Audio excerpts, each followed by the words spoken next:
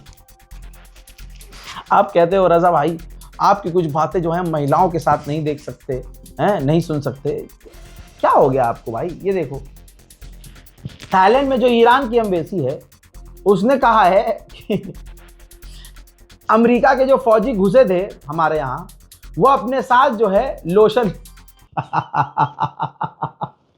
वो लोशन लेके आए थे।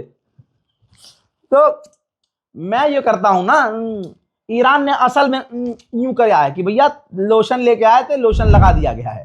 इसी तरह से बुल्गारिया में ईरान की एम्बेसी ने ट्वीट किया है, जिसमें कार्टून है, Donald Trump straight of Hormuz में फंसा हुआ है और कह रहा है कि मैं सांस नहीं ले पा रहा हूं। एक वीडियो और, ईरान ने यह वीडियो शेयर किया है जिसमें सामने से डोनाल्ड ट्रंप ऐलान कर रहा है कि मैं जीत गया हूं, लेकिन अगर उसके पिछवाड़े को देखेंगे तो चूतड़ों में आग लगी हुई है और लिखा हुआ है कि मैं हारा हुआ हूं। अब लोग कहेंगे रजा भाई आप इस तरह के जुमले, अरे भाई ईरान ने दिखाया है कि उसकी कोई चीज जल रही है, तो मैं बोल तो सकता हूं, कम से कम इतना तो एडजस्ट कर ही लो यार। उधर ईरान ने इजराइल और अमेरिका की साइट पर जो हमले किए हैं उनका वीडियो लॉन्च किया है।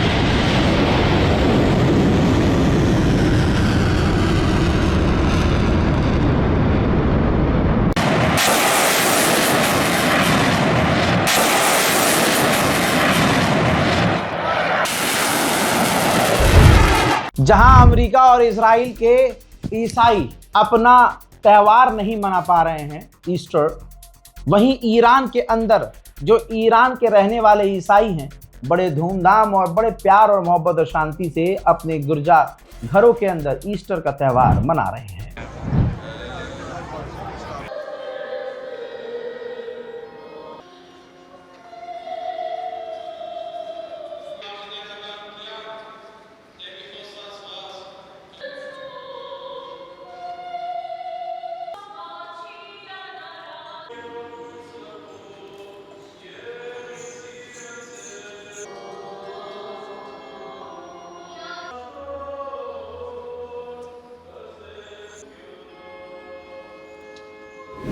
मेरे दोस्तों, इजराइल का दावा है, बड़ा खतरनाक दावा है इजराइल, और हो भी सकता है। इजराइल ने कहा है कि हमने ईरान के ऑयल कमांडर को कत्ल कर दिया है। ये रहा उनका सोर्स। इजराइल कह रहा है, ईरान ने ऐलान नहीं किया है। ईरान 2 से 3 दिन ऐलान करने में लगाता है, ऐसा कई बार हो चुका है और अब आप भी ईरान तो समझ चुके होंगे। हजरात, ईरान के ऑयल मिनिस्टर को निशाना बनाया है। इजराइल ने कहा है कि ये वही व्यक्ति था जो तेल का इंपोर्ट एक्सपोर्ट, तेल किसे देना है किसे नहीं देना है, किन टैंकरों पर हमला करना है, ये इनके हाथ में था। लीजिए, अब जो 1 महीना पहले ईरान ने कहा था वो रशियन ऑफिशियल ने भी कह दिया है। रशियन ऑफिशियल ने कहा कि कुछ ही दिन में तेल पेट्रोल $150 पर बैरल हो जाएगा। मेरे दोस्तों, उधर पागल कुत्ता परेशान हो गया है ज़ेलेंस्की का बयान आया है। ज़ेलेंस्की ने कहा कि मुझे डर लग रहा है कि ईरान की जंग लंबी खिंच सकती है, और अगर ईरान की जंग लंबी खिंची तो दुनिया का ध्यान हम पर से हट जाएगा। अमेरिका और यूरोप मेरी मदद नहीं कर पाएंगे। वहीं मेरे दोस्तों, इस्लाम के एक और दुश्मन आतंकवादी संगठन का सरगना जो अमेरिका के द्वारा राष्ट्रपति बनाया गया है, जोलानी, उससे मिलने के लिए, जी हाँ, पता है कौन गया है? ज़ेलेंस्की ने जोलानी से मुलाकात की है। जोलानी ने ज़ेलेंस्की का समर्थन किया है। जो अमेरिका के साथी मुसलमान नाम के मिलेंगे, चाहे वो कारी कुरान क्यों ना हो, आप उनकी ज़बान पर अगर ध्यान देंगे और अगर वो अपनी असली ज़बान बोलेंगे तो आपको एहसास होगा कि ये साले यहूदियों से भी गए गुजरे हैं। मेरे दोस्तों, हमारे भारत में हैदराबाद में ईरान की एम्बेसी काउंसलेट ने एक बहुत ज़बरदस्त पोस्ट की है। ये देखिए, ये जो महिला नीचे नज़र आ रही है ये एप्स्टीन की विक्टिम है और इनकी आवाज़ दबाई गई, इनको कत्ल कर दिया गया, ये मर गई और इनके ऊपर हुए जुल्म और तशद्दुद की आवाज़ को दबा दिया गया। तो आप यकीन करेंगे बदला कौन ले रहा है? तमाम मजलूमीन का बदला सिर्फ हैदर का लाल ले रहा है, जिसका नाम ईरान है। ईरान ने मिसाइल के ऊपर लिखा, in revenge for Virginia whose voice was silenced by Epstein network. दोस्तों, आप सोचिए, आपको अगर वो वाकया याद है करबला का, कि जब मैदान करबला में सारे शहदा शहीद हो गए, एक एक करके इमाम हुसैन के परिवार के सारे लोग शहीद हो गए, तो आखिर में मौला हुसैन खुद गए मैदान जंग में और उन्होंने जब तलवार जुल्फकार निकाली तो अपने एक एक शहदा का नाम लिया कि ये अली अकबर के नाम का, ये हमला अली असगर के नाम का, ये हमला मेरे भाई अब्बास के नाम का, ये हमला ओनो मोहम्मद के नाम का। आप देखिए, ईरान हर मजलूम का बदला ले रहा है। जिनको जंग में लोग अच्छी अच्छी चीजें भूल जाते हैं, सिर्फ अपना मतलब याद रखते हैं, लेकिन ऐसे में ईरान सारी दुनिया के मजलूमों को याद कर रहा है। इस बीच अगर कोई भी सुअर का बच्चा शिया सुन्नी कर रहा हो तो समझ जाना उनकी अम्मा के गंदे काम थे। फिलहाल के इस रिपोर्ट में इतना ही। इस रिपोर्ट को शेयर कीजिएगा, अपनी राय कमेंट सेक्शन में ज़रूर लिखिएगा। मेरा ये नया सेटअप कैसा लग रहा है, इसको मेरी टीम ने इसलिए मेहनत करके इंस्टॉल किया, जो थकान हो रही है बहुत ज़्यादा और जो मैं बार बार गिरने लगता हूँ, ये चीज़ ना हो। अगर आपको मेरा ये सेटअप सही लग रहा है तो कमेंट ज़रूर कीजिएगा। अगर आपको ये सेटअप सही नहीं लग रहा है तो आप हुक्म दीजिएगा। आपका हुक्म मेरे लिए बहुत बड़ी बात है। मैं इन सब सेटअप को हटाकर पहले की तरह आपके सामने आया करूँगा। फिलहाल की इस रिपोर्ट में इतना ही। जय हिंद।